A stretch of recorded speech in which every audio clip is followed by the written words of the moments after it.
Profesori i Universitetit të Prishtinës Gjevat Krasniqi është deklaruar i pafajshëm për akuzën për veprën penale ngacmim seksual gjatë seancës së shqyrtimit fillestar në gjykatën themelore në Prishtinë.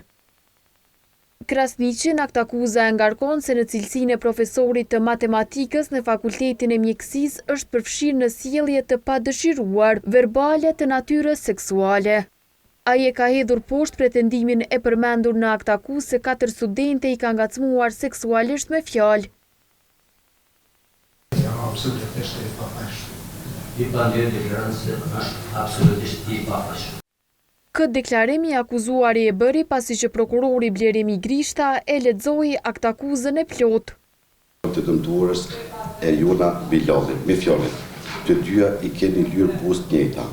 Pastaj ju drejtohet të dëmtuarës Dominika Veseli me fjalë.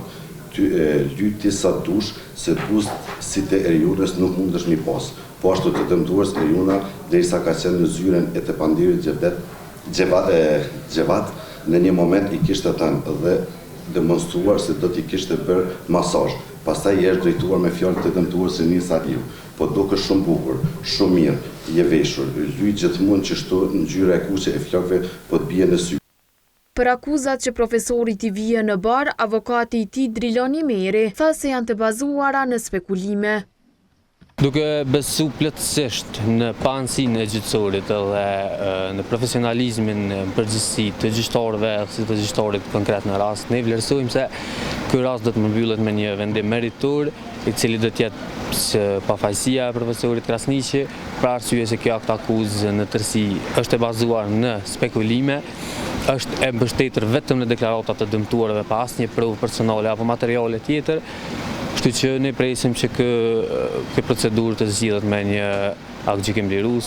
Krasniqi u pati denoncuar për ngacmim seksual nga 27 studente. Një vit pas nisjes së hetimeve, Prokuroria Themelore ngriti akt akuzë ndaj tij. Në mars të 2024-s, koha raportoi për ankesën e studenteve të Fakultetit të Mjekësisë dhe për zvarritjen e rastit në Këshillin e Etikës ku profesori është denoncuar.